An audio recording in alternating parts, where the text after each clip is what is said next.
là là là là, mais qu'est-ce que j'ai encore fait ? Ah, vous êtes là. Bienvenue. Non, tout va bien. Je voulais tester une potion druidique, mais j'ai dû mettre trop de toiles d'araignée. Bref, commençons. Elles sont partout et vous tremblez dans vos pires cauchemars avec leurs yeux et leurs nombreuses pattes. Bienvenue sur ce podcast spécial araignée. Aujourd'hui, je tenais à vous parler de ces petites bêtes ô combien redoutées. La recette du jour, un peu d'arachnophobie, de légende et de biologie animale. C'est parti! Alors, déjà, l'arachnophobie, qu'est-ce que c'est ?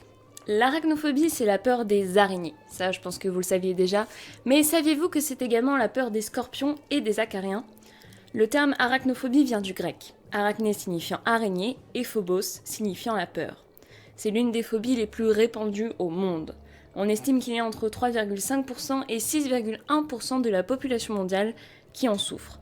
Mais attention, être arachnophobe, ce n'est pas juste avoir peur d'une araignée.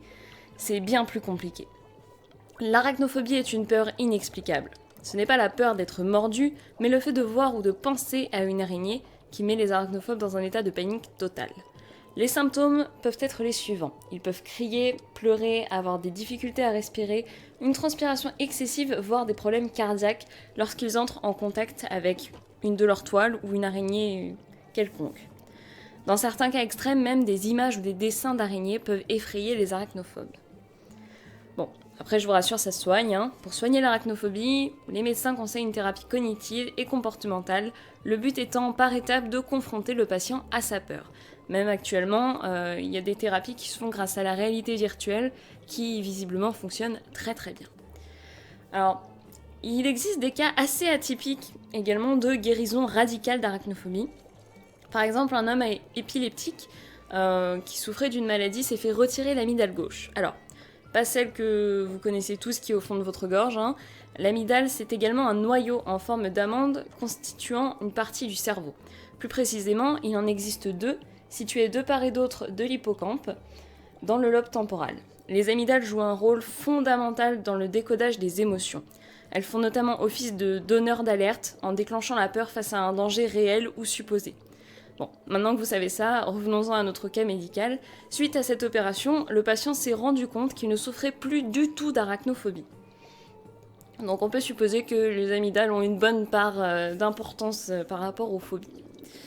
Bref, vous l'aurez compris, être arachnophobe c'est bien plus complexe que simplement avoir peur de la petite araignée qui traîne dans votre salon. Mais alors, qu'est-ce qui fait de l'araignée une créature si détestée ? Bon, déjà, on va faire un petit test. Quand je vous dis araignée, vous pensez à quoi en premier ? Grosse, pleine de pattes, rapide, migale, corps dégoûtant, mandibule, morsure ou plein d'yeux. Effectivement, elle est pas très sexy cette petite bête. Prenons une araignée lambda que l'on va appeler Georgette. Georgette a de grandes pattes. Elle peut se déplacer sans bruit comme une danseuse sur la pointe des pieds et parfois même s'aplatir pour rentrer dans de petits trous à l'abri des prédateurs.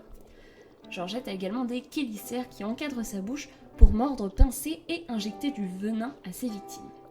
Attention à ne pas confondre avec les pédipalpes qui ne sont là que pour palper le corps de ses victimes ou son environnement. Les chélicères sont directement reliés par des nerfs et contrôlés par le cerveau de Georgette, ce qui lui permet de doser la quantité de venin à injecter à sa proie selon la taille de celle-ci ou de mordre à sec, c'est-à-dire sans venin. En gros, elle leur fait un petit cocktail mortel sur mesure. En parlant de venin, il faut savoir que la plupart des araignées ont des glandes à venin, mais seulement 200 espèces possèdent un venin pouvant créer une réaction épidermique chez l'homme, démangeaison ou réaction de la peau. Parmi ces 200 espèces, seulement 20 sur Terre possèdent un venin dangereux pour l'homme, comme la mygale Atrax robustus ou la célèbre veuve noire. D'ailleurs, petite anecdote amusante, si je vous dis que la morsure de l'araignée banane fait bander ses victimes. Alors, vrai ou faux ? Eh bien c'est vrai, son venin est très agressif, mais certaines toxines libérées chez cette araignée créent une érection chez sa victime. D'ailleurs, certaines études sont en cours pour développer des traitements contre le trouble érectile à base de ces toxines. Alors, si à 80 ans vous pouvez encore satisfaire madame, pensez à l'araignée banane, c'est peut-être grâce à elle. Mesdames, je vous rassure, la science ne vous oublie pas. Les araignées non plus, puisqu'il semblerait que le venin de certaines araignées pourrait combattre le cancer du sein. Mais revenons-en à Georgette. Elle a également plein d'yeux. En vrai, beaucoup d'araignées ont une très mauvaise vue. C'est pour ça qu'elle a besoin de plein de jeux pour avoir une vue à peu près correcte. Même si elle utilise quand même beaucoup plus le toucher et l'odorat pour chasser et se repérer. Georgette mange principalement des insectes. Alors attention, ce n'est pas le cas de toutes les espèces d'araignées. Mais Georgette aime les moustiques, les mouches, les moucherons et tout autre petits insectes. Certes, elle n'est pas très belle, mais Georgette n'attaque jamais pour le plaisir. Elle se défend quand elle est attaquée et le reste du temps construit sa maison, mange ou cherche à un prétendre. Donc si tu croises Georgette dans ta maison, sache qu'elle a sûrement mangé de nombreux moustiques qui voulaient ta peau. Plutôt sympa comme colocataire. Tu peux bien lui laisser un petit bout de plafond, surtout que Georgette ne vivra sûrement pas longtemps. Il y a 3 types de cycles de vie chez les araignées. Les araignées saisonnières, qui ne vivent que 6 mois à 1 an, les araignées annuelles, qui peuvent vivre 1 à 2 ans, et les araignées pérennes, qui peuvent vivre plusieurs années, comme la mygale.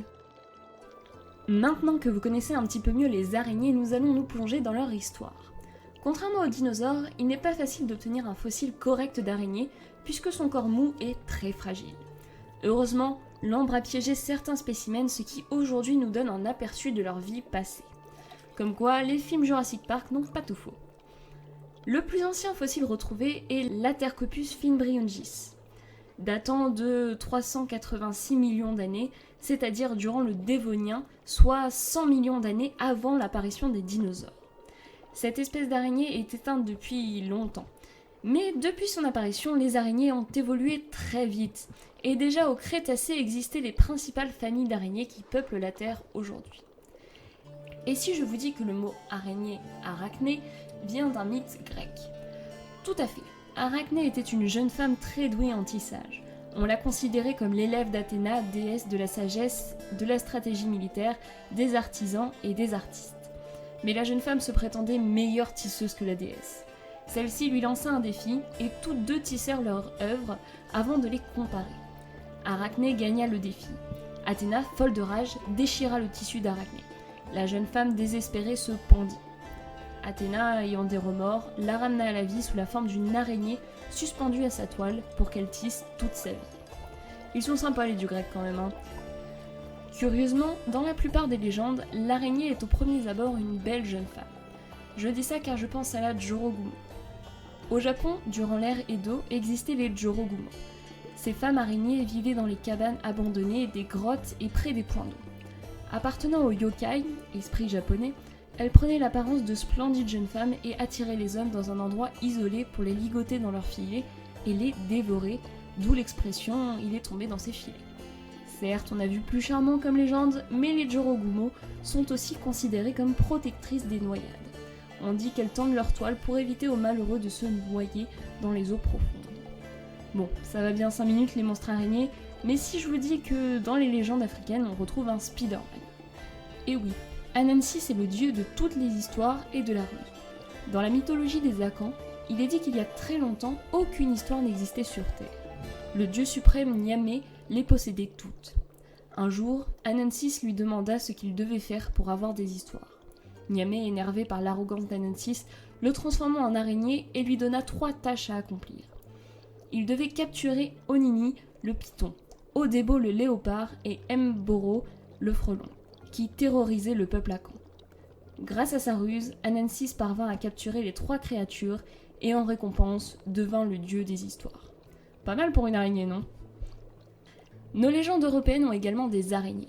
Les sorcières et les alchimistes par exemple. Les araignées, leurs toiles, leurs cocons étaient utilisés contre les migraines et le saignement. Ce qui n'est pas tout à fait faux, puisque les toiles d'araignée ont des vertus hémostatiques, c'est-à-dire qu'elles ralentissent le saignement. Et puis de nos jours, il y a une araignée plus connue que toutes les autres, elle est rouge et bleue, elle fait 1m75 et porte une tenue moulante. Et évidemment, Spider-Man l'homme araignée n'a rien d'effrayant, et combien d'enfants ont rêvé de se faire mordre par une araignée transgénique après ça?